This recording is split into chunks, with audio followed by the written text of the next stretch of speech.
Hi, this is Graphically Alex coming at you with all things fat related. If that's something that interests you, please subscribe. I'd love to have you. So, we have reached the end of the mid-size era. We've reached the end of the mid-size princess era.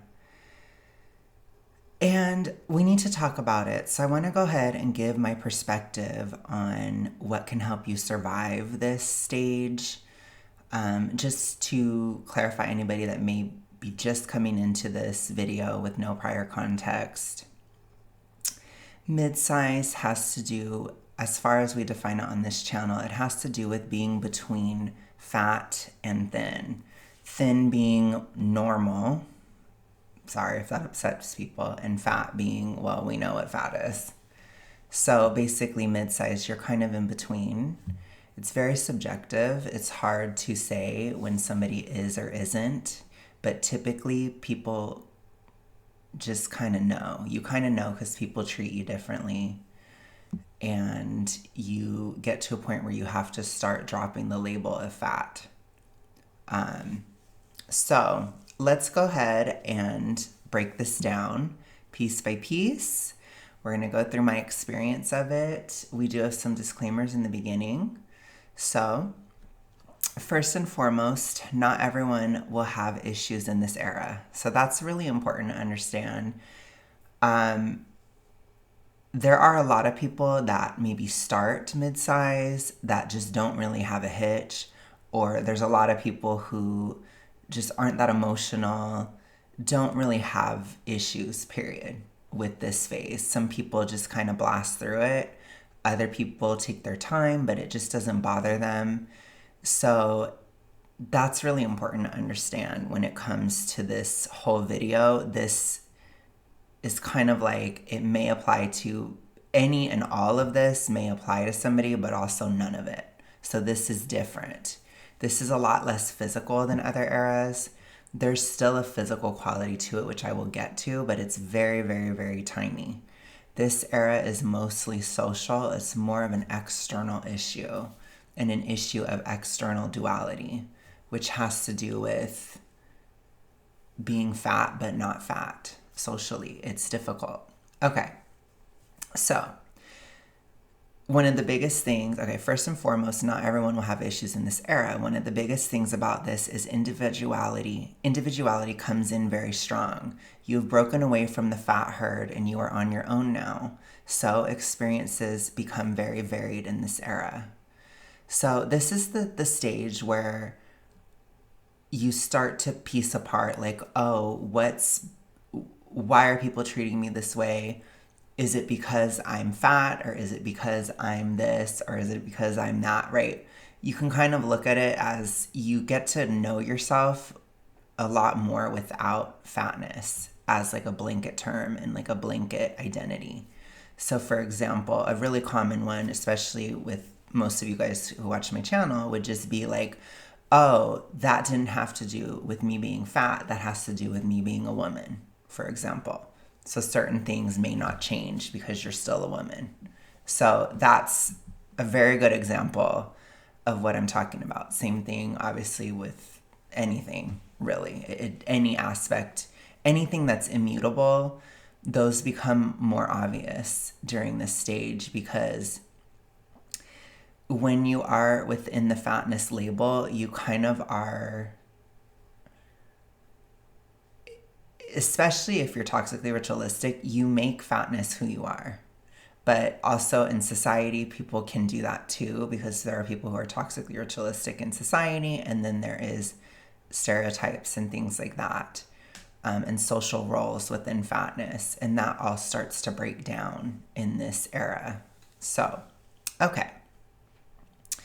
Luckily, I had a horrible time with it, so I can touch upon many of the pitfalls and issues that can come up within this era and offer my perspective on how to work through them.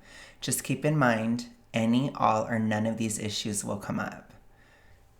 Okay, so let's go ahead and talk about why or what will cause somebody to have a super negative mid-size era, or even, dare I say, become a mid-size princess, which as much as people don't always become this or don't always go through this, it is fairly common. There's a lot of it. If you look on Instagram, for example, you look at reels of people who have WL'd or lost, you know how YouTube is, downsized.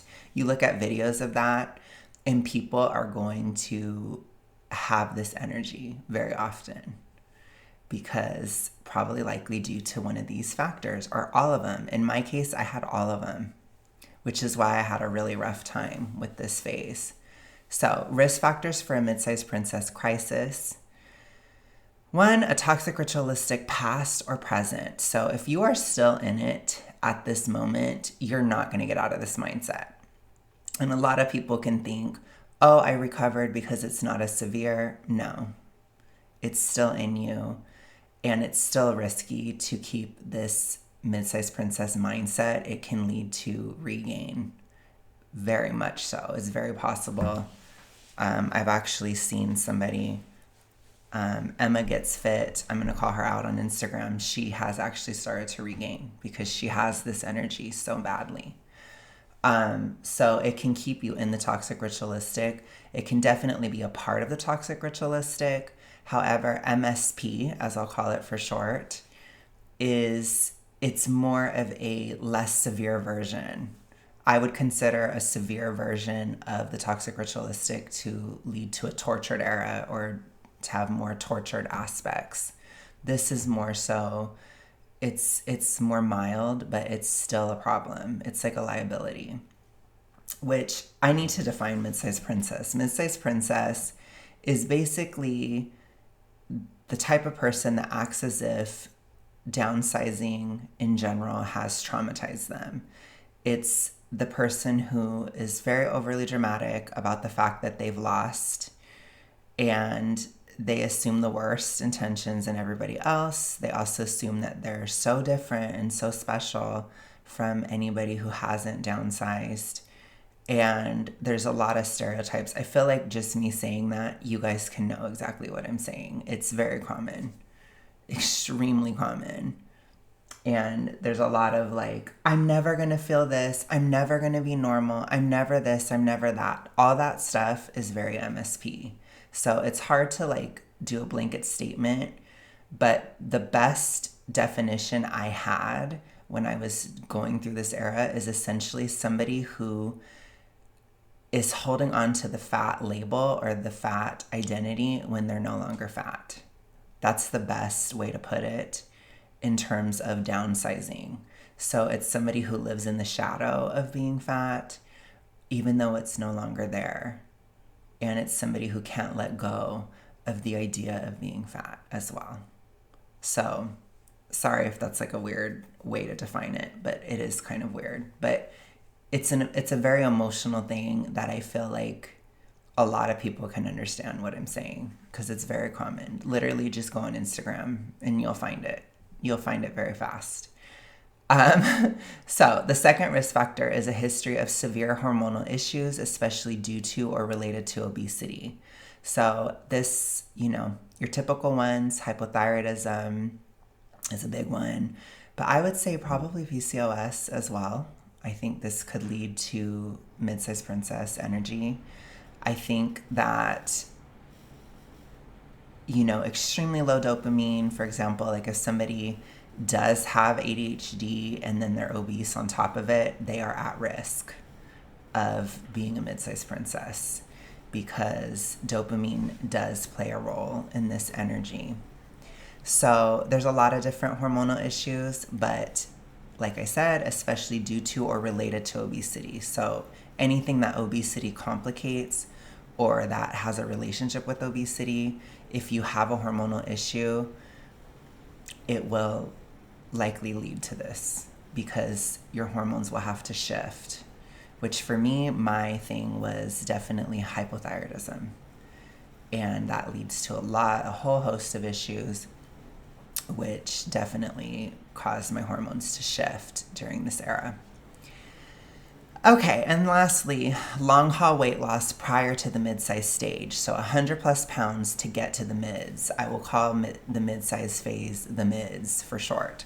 So basically, if you had to lose 100 pounds to get here, you're almost guaranteed to have a mid-sized princess era. Like, I would say it is almost impossible not to at that phase. Like, you're probably going to have this energy, honestly, just due to the exhaustion with the process and how long it's been. And you've likely been doing it for years at this stage, or you either have done it for years or you had a very chaotic experience with downsizing. That type of thing can happen. So people, again, even if you lose it quickly, it can still lead to this. It might actually be worse. So people that have bariatric surgery could get this very easily. People who, use Ozempic for weight loss, I've seen it very often. So it has to do with the actual amount of weight lost prior, and it's common. If you had to lose 100 pounds to become mid-size, you're probably gonna have this problem. It's almost impossible not to. So I'm just gonna say that. So for me, I had all three of them. You guys know I started at, my highest was 383. For me to be mid-size at 6'1", I had to be basically in the 250s. That's where it began. So it was really like low 260s, high 250s is when the mid-size era began for me. So I had to lose over 100 pounds to get there. I might even change this to 80 for women, honestly. That's just like a little bit, like, especially if you're short. Like, if you're a short woman, it might be 80. You might be able to shave some of that off and you're still likely to have it. But obviously these are not like hard lines. That's just an example, is all I'm trying to say. Okay? So let's get into it. One of the first things I noticed was an identity wounding. This is not an identity crisis, as it's not that severe. That would be more of a tortured, morbid obesity thing, tortured Mo, as I call it. This is not similar to a bad divorce, death, or loss of a career. So when people that are MSP will often say they're having an identity crisis, but I don't think that they've ever actually had one when they say that. Because when you have an identity crisis, I did within downsizing, it preceded my tortured era. It preceded leaving supermorbid obesity for good.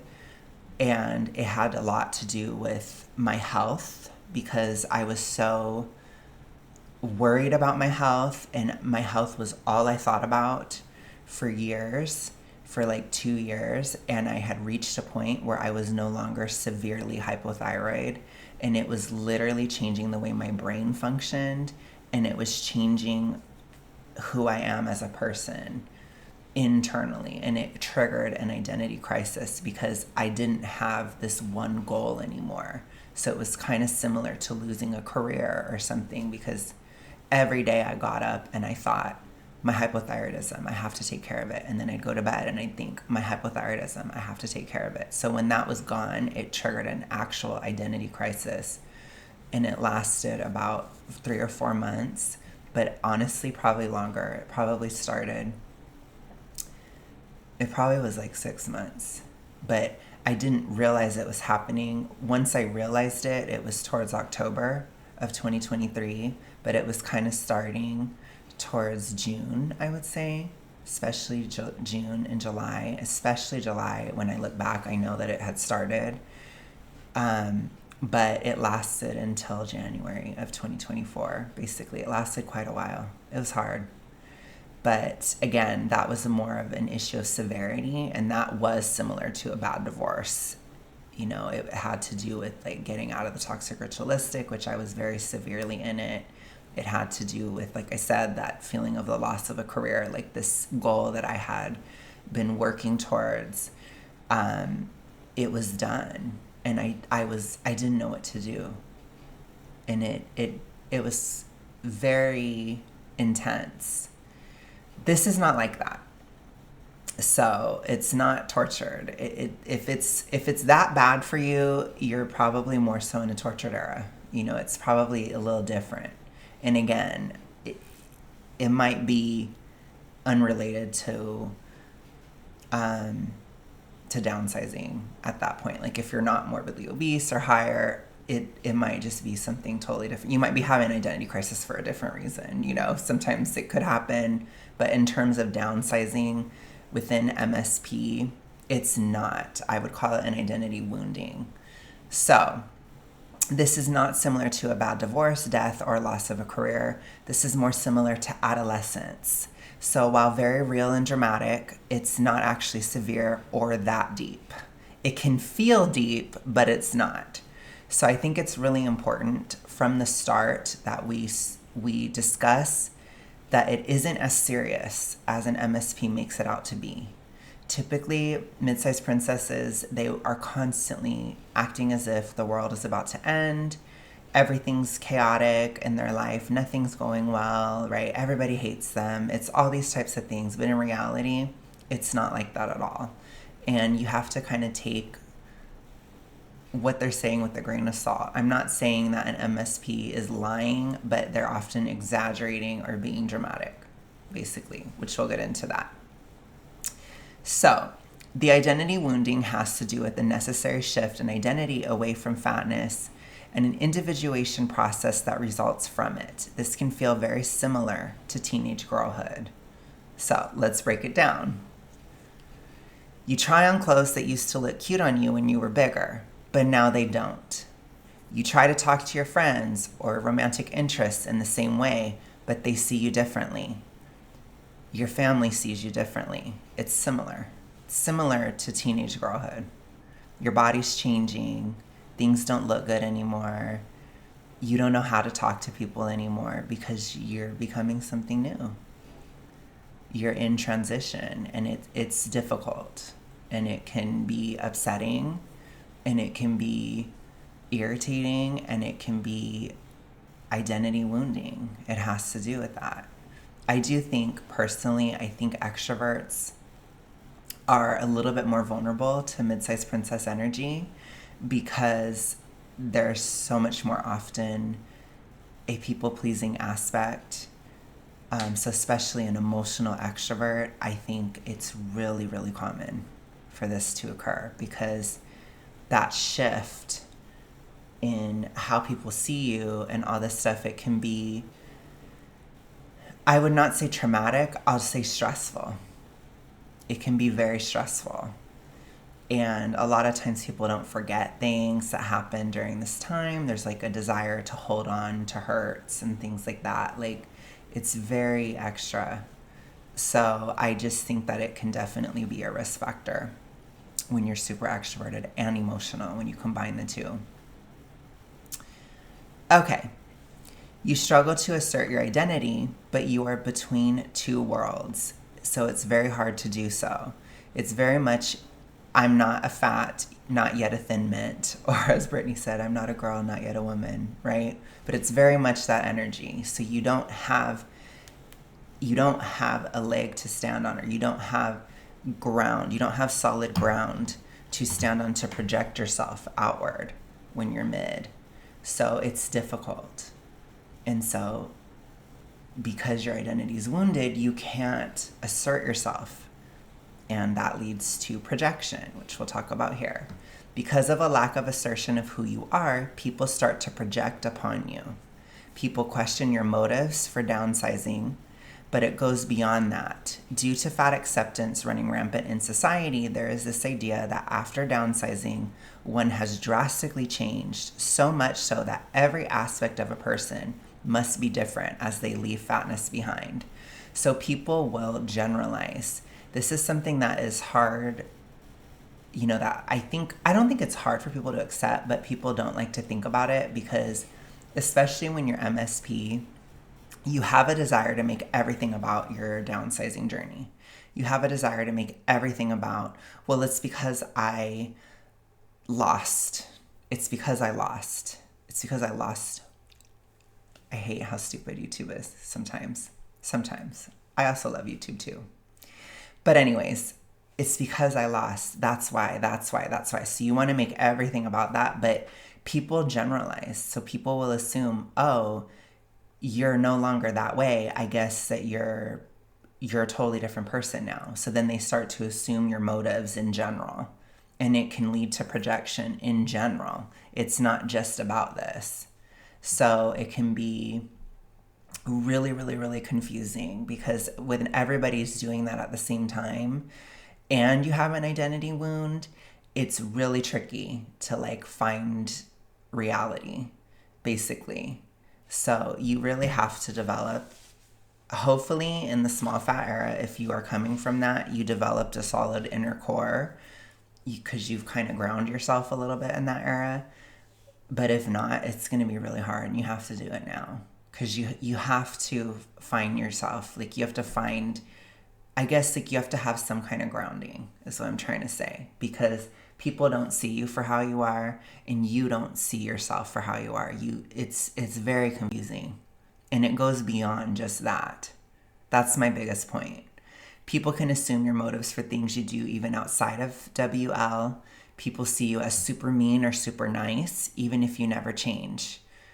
Unlike the small fat era, people don't simply have more expectations of you. In many cases, there are less expectations. So I will say that this is easier than the small fat era socially. Small fat, it was my bra era. I often would say small fat privilege is a knife. It's extremely conditional, very, very, very conditional, to the point where I told you guys at the time when I made my video about it, you have to choose. I'm going to be a brat and not care at all, or I'm going to be demure and like totally live up to societal expectation. You can't really, if you don't, then you're going to constantly have problems in that stage, literally the entire time. Like it will not let up. Because societal expectations are so high in the small fat era. So when you get to midsize, it's less. It's actually less. You have more freedom socially than you did.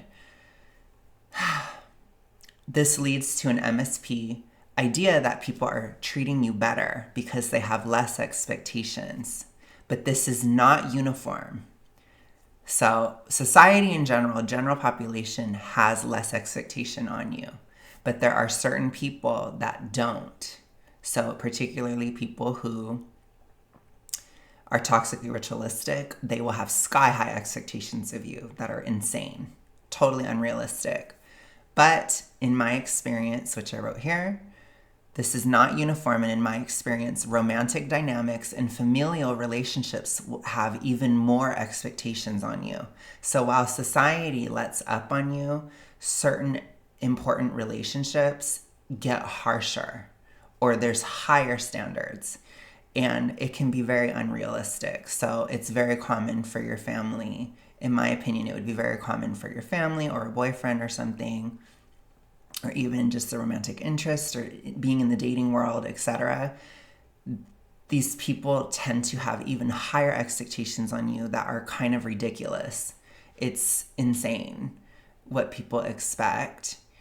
So just be aware of that it isn't everybody. It's not. Not everybody lets up. Some people don't. And obviously those relationships tend to be really important to people. So it can be stressful socially still, because people in those categories, they feel they have more stake in you and they're more willing to voice those concerns and voice things very often. So just be aware of that. Society at large is nicer though, but it's still somewhat conditional. So let's talk about the expectations of an MSP or of a mid-sized person. You are expected to be grateful for your progress, act as if you are lucky that you downsized, and extremely humble. Most people do not like a proud mid, nor a mid that says they have any credibility when it comes to weight-related things. Quote, "What do you know? You're not even in shape, and you could easily just gain everything back." This was actually said to me. Pissed me off.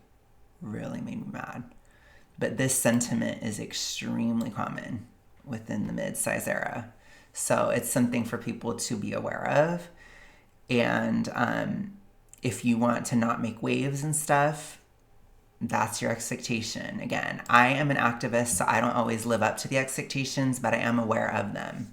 I'm a socially aware introvert cringe person. Like, I can understand what is expected on me. For those of you who know MBTI, I'm an INFJ, so I do have extroverted feeling. I can read the room pretty well, and this is what they want. Be grateful for your progress, act as if you're lucky, and be extremely humble, and you'll have a better time. You'll have an easier time. So, and don't tell anybody what to do. Just be like, I don't know what to do. I don't know. Then people won't bug you as much.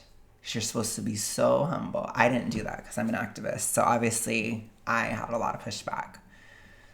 Okay. This obviously comes up very often within the toxic ritualistic world, where people with those issues will try to sabotage you to hold on to the idea that weight is genetic or immutable. So I have a video about toxic ritualistic reinforcement. It's in the description. And that is that aspect that hits a peak in the mids. But remember, that's not general population. That's the toxic ritualistic world. So people who have E followed by the letter D, those are the ones that are going to really have issues with you a lot when you're mid, because the mid-size era is super, super mutable, and it's the phase where you go from being fat to not. And that can be triggering for people with those issues because it's impossible. Okay? So let's get into the emotional quality of the mid-size princess. So there are 3 main emotions of the mid-sized princess, and we're going to cover all of them. And my crown is falling, which is irritating. Okay. That is one of the emotions, by the way. The 3 main emotions of the MSP. Number 1, insecurity. So this is very obvious. It's probably the biggest stereotype of this type of person, is that they're insecure.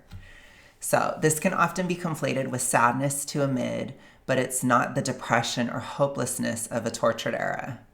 And I think the thing that's crazy about it is I went through a tortured era. So I had real issues, and I had actual depression and hopelessness and listlessness and these very, very deep concerns. And I still went into this era, and it was all bullshit. It was stupid. And I knew I was being stupid, but I couldn't stop. It didn't matter. It didn't matter that I was being stupid. It didn't matter that I'd had this deep experience of a tortured era. This shallow BS still was going on. I was insecure, not depressed. It's a feeling of self-doubt, but not about anything life or death. Remember, it's very adolescent, not serious. So it's a feeling of, there's no way I can fit into my friend's sweater, or I don't know if that guy likes me back. You see, those are the kind of things that you're insecure about as an MSP. So I'm going to keep showing that it isn't serious, even though it will piss off mid-sized princesses, because they really want to be seen as so serious and like, I'm so downtrodden. It's not that deep. It isn't. So, and I had a little bit of a moment because in March when I went to LA, I forgot, I didn't have a hoodie, and I was at my friend Eric's place, and he was like, he likes to wear oversized stuff, so he was like, here, just use this hoodie. And I was like, I'm not going to fit in it. I can't share clothes with you. Like, I'm not going to fit in it. It's that insecurity. But I did fit in it. And then it's just stuff like that. So it's that insecurity of like, I don't trust that I can do this, or I don't trust that this has changed enough. That's very, very common, and it happens kind of often in a mid-sized princess era. Okay, anger. Oh goodness, this one is huge. Anger issues often come up in this phase because so much of your experience is seen as unfair. Whether or not it actually is, the perception is there, which leads to anger. So remember, anger often comes from a feeling of injustice. So what is the most common complaint that mid-sized princesses talk about? They always say, this is not fair. That's basically the number one blanket statement. If you look at Instagram and you see anything that they're saying, they're usually talking about how something isn't fair. That's basically what it is, especially if they're angry. So often when our identity is wounded, we try to compare ourselves to others to reassess where we stand socially. It's really risky. It's really hard, but you kind of have to. That's what we do as humans. So it is probably going to happen. If you have an identity wounding, you're probably going to compare yourself to other people because you try to find who you are based on how others are reflecting back to you. It's very common. However, when we do that, this can cause massive amounts of jealousy, which leads to anger. So jealousy can also come from that idea of like, they have this and I don't. That's not fair. Quote, no one is taking me seriously, even though I've done all this work. Oh my goodness. Do you feel the MSP energy in that statement? Remember, this is not actually a righteous anger. Oh, hold on. There's an Amber Alert. 1 second. Okay, that was kind of weird. Okay. Remember, this is not actually a righteous anger. The concerns are usually petty or set in unrealistic expectations or perceptions that are flat out wrong. So remember, it's not a super realistic mindset. The anger is also often about your life in general. It doesn't just apply to downsizing. Quote, why is their life so much easier than mine? Quote, why didn't you text me back? Quote, are you saying I looked ugly before I lost the weight? Quote, I work too much to be this broke. So all those things, they're kind of these common sentiments and common statements that will come up during this phase. And they're all sources of anger. It's very much that type of vibe. Okay. So again, remember though, it's not righteous. It's not realistic. None of it is realistic. So the anger is not actually founded. It's just not. Okay. So last one, exasperation. This feeling is especially bad if you've had long haul weight loss. Oops, I said the word before this point. Continuing to count, continuing the gym, all of the steps can get very annoying. You often have to be strict to make progress in the MSP phase, which can also make you more irritable with other people. Progress feels slow, and the situation can feel quite demoralizing as your standards for yourself and others go through the roof. This usually has to do with, once again, unrealistic expectations of progress or treatment from others. Quote, I should be further along by now. Can be a statement. I should be further along by now can be a statement that applies to any and all life circumstances for a mid. In fact, it may just be their favorite sentence altogether. You'll think you should be further along in downsizing, of course, but also other areas of life. Pacing in a relationship can become a focus, and finances or career as well, for example. So these are all different aspects where you can have this, I should be further along by now. We should be further along by now. I should have more money by now. I should have this, but I should be further along by now. It's very much that feeling, and it leads to that exasperation. Another major issue is being exhausted with other people's comments about your body. Some of this can be legitimate, but it is important to consider that, especially in long haul downsizing, you are starting to look very different, and that can delight or trigger others. So people will comment. So you have to have a realistic expectation. Comments will occur. Okay? So let's talk about the hormonal basis of midsize princess energy. Dopamine. Low dopamine is a part of obesity. And as other health issues resolve, the low dopamine becomes the most obvious. This is a carryover from the small fat era, but even having proximity to obesity is enough to lower dopamine. This leads to impatience, boredom, and an inability to focus on important things rather than petty, dramatic things. So a lot of people also forget too, as your health gets better and you have this low dopamine, you get very restless and you want to do everything all the time. So you constantly want to stay busy, you constantly want to pace, you become very, very like hyperactive, basically. So that's a part of this too. So you have a lot of energy for these petty, dramatic problems, essentially. Testosterone. In the mids, testosterone begins to normalize, especially as you're leaving obesity. For high T females and men, this will be especially pronounced. Competitiveness, status consciousness, and yes, anger are related to adjusting to higher T. So I looked at it when I was going through this, and it can take about 6 months to calm down. And honestly, it did. It took me about that long. It took me from around December to June. By the end of June, I was calming down, but I was literally angry the whole time in between those months. So you can feel crazy, but there might be a hormonal aspect to it.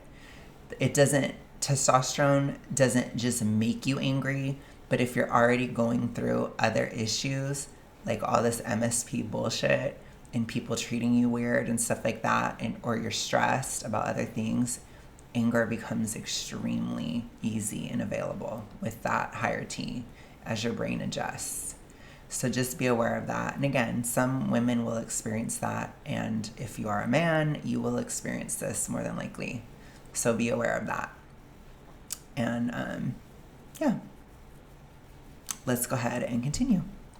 The combination of the two.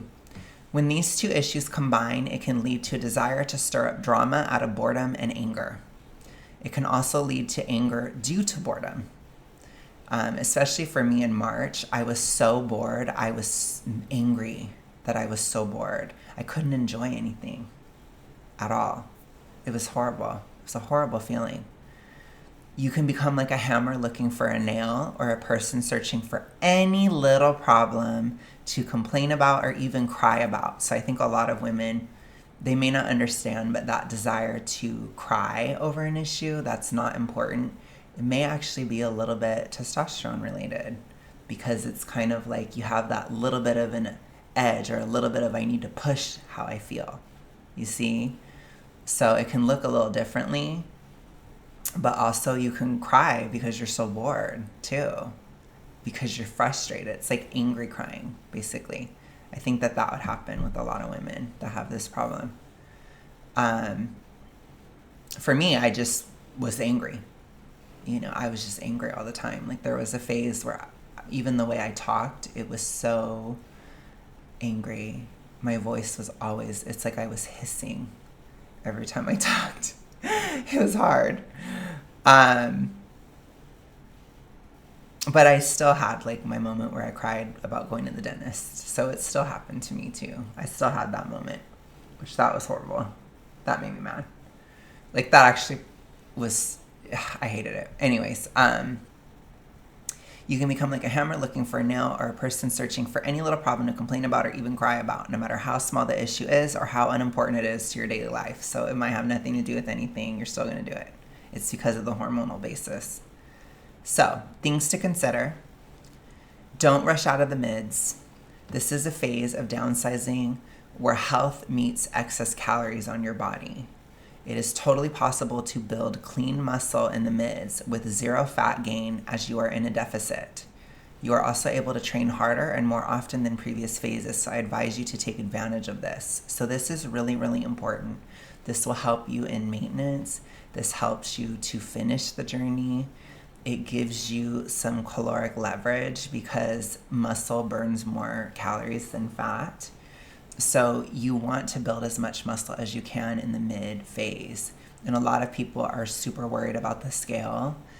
Don't rush out, because you'll probably lose more muscle, or you won't be able to take advantage of that golden period of muscle gain, especially if you are having some testosterone symptoms. It means you can build muscle easily. So please use that anger in the gym as much as you can, because it will not last forever and you'll never have that opportunity again. Once you get out of the mid phase, it becomes really difficult and it's much slower, and you get tired, really tired. So please take advantage of that phase. If you're already there, take advantage of it. That's my advice. Secondly, the mid-size spiral. So MSP energy gets worse the more progress you make, and peaks at the end of the mids. Do not let this stop you from making progress. Justify floppity. So this is a problem. You get worse before you get better, which a lot of people, they don't experience this, especially if they had a tortured era. Like I had a tortured era. That era got better as you went through it. Midsize Princess gets worse as you go through it. So your issues actually escalate the further into the mid you go until it ends. So be aware of that. You'll get pettier and pettier. You'll cry about the dentist like I did. It was stupid. It pissed me off. But it's because it was getting worse. Basically, it gets worse. So right when it's hitting peak, you know it's about to end. So you have to just keep going. But a lot of people, I could see them feeling fugly and insecure and angry all the time and being like, I don't want to continue because I don't like who I am when I'm doing what I need to do. No. You need to just get through it. Don't let it stop you. Okay, lastly, boundaries. Also be ready to put up your chapel boundaries with others and yourself. Protect your progress. Do not let others try to reinforce or project the toxic ritualistic onto you, even if you are just resisting in your mind. You don't always have to say something, but you can. And you'll want to. If you're angry, then you're going to want to. But protect your progress. Always protect it. So that does involve boundaries. It does, because people will test you, especially the toxic ritualistic. They will test you. They will try to push you to quit. So be very aware of that. But remember, it is not everybody. Okay? How does it end? There are two parts of this. One is physical and the other is psychological. Physically, you know the mid-size princess era is ending because you start to become very physically tired and calmer in a deficit. That's where I'm at. That's why I'm ending the era, essentially, because I don't have the energy anymore. This occurs because you have less calories available on your body. You can no longer care about every little thing that happens or doesn't happen because you are simply too tired. That's how you know the vanity weight era is starting. So this started happening to me in July. I hit a wall and it's just continued and continued and continued, which is why I need to end it. The era is over. So there is a physical aspect to the era ending just due to a lack of resource. It's like you don't have the calories anymore to be this extra. You don't have it anymore. You don't have the energy to care about everything anymore. You have to focus. You start to need to focus and you start to calm down. That's how you know it's ending. That's how you know it's over, basically. However, the psychological aspect of Mid-Size Princess can last forever and must be actively dismantled. So let's talk about how. So we see this a lot too with people who are thin and they still have it. There's also some people who are fat and they have it. It's important to understand that. Okay, sorry. Had to stop for a sec. Patience, is the virtue. So we often hear patience is a virtue. When it comes to Mid-Size Princess, patience is the virtue. It is the one thing every MSP lacks. You not only need to be patient with your body, you need to be patient with yourself and others. Resist the urge to rush and really see how often you are rushing others and yourself. So you have to consider that. You have to think about it, because I think a lot of times people don't understand that low dopamine aspect and they don't understand how much they're actually rushing in this phase. It's very, very common. And so I'm trying to just bring an awareness to it. If you're having this problem, that is literally what the problem is. You're trying to rush everything. Don't. Stop it. And at least fight it in your mind. You might not be able to stop it completely, but you don't have to feed into it. And that's what a lot of the psychological aspect is. You have to resist these tendencies and not feed into them, and certainly don't keep them when you're out of this phase. Okay? So be patient. Think about it every single day. I need to be more patient. I need to be more patient. I need to be more patient. And a lot of MSPs, they're going to be like, no, I've been patient enough. No, this is enough of a thing. No, I've done this. No, no, no, no, no, no, no, no, no, no, no, no, no, no, no. No. Wand of judgment. No. That's all bullshit. You need to shut up. I'm going to tell you. I'm going to be the honest one. Shut it. Shut it. You're not patient enough. You're not. If you have MSP energy, which it should be very obvious at this point in the video, if you have it, you are not patient enough. I don't care what you think. You're not patient enough. You're still rushing. So don't. So constantly tell yourself, I need to be more patient. I need to be more patient. Okay. Second, be realistic. Do not see your circumstances as worse than they are. This is a very, very common thing within MSP energy. It's super common. You always look for what's missing. You look for what you don't have. It's super, super common. Don't do this. Be realistic. Be realistic. Focus on the progress you have made. It's okay to focus on two things at once. You can see what needs to progress further, but also what has already been accomplished at the same time. This is a very difficult concept for the midsize princess. You have to be able to hold two ideas in your mind at once. So one is, I'm proud of where I've come from and I'm happy with the progress I made. The other one is, but I'm not satisfied with the progress and I want to continue to grow.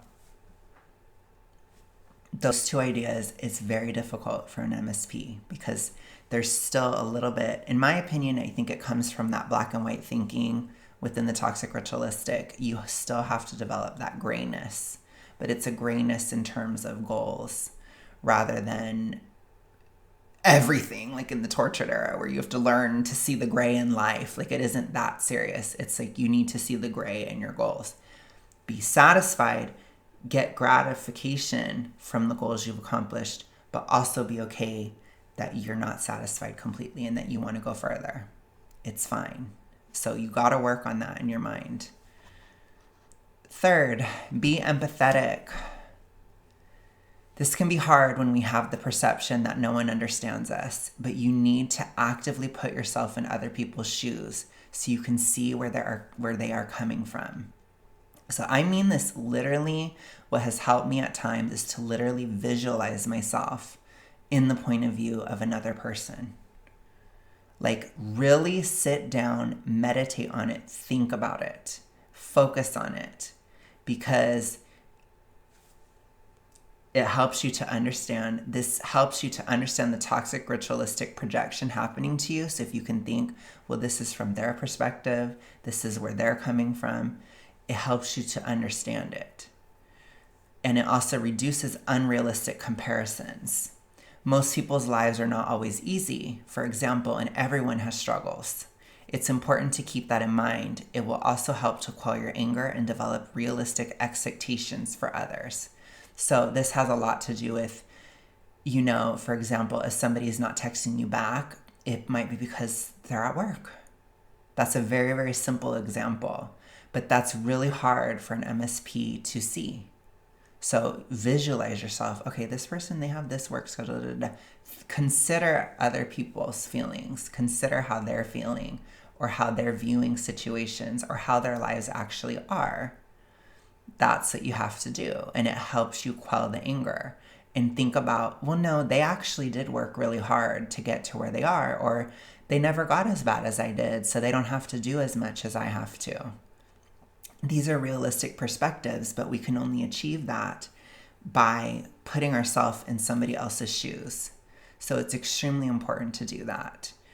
You're not the only person with the struggle. You're not the only person that is going through things. And I think this can definitely apply within the issue of weight, where there can still be an overglorification of thinness, or in the case of MSP, an overglorification of never having been fat, for example, which is a game that it's something that you can always hold on to because it's a stupid thing, basically. But that's the idea of it, is I want to hold on to that. Well, no, think about it from their perspective. Maybe they have to work all the time, or maybe they're this, or maybe they're that. Maybe people have had weird expectations on them for being thin. Maybe they haven't been thin their whole life and people are just assuming it. That would be kind of weird too. You have to think about the perspective of the person that you're angry with. And that can be hard to do, but again, it kind of breaks you out of that teenage mindset, Big one. That's a big one. Fourth, get out of the mids. You got to get out. It will be almost impossible to break out of the mindset if you are still mid-sized. And that's honestly due to the way that others treat you in this phase. It's going to bring it back up in your brain.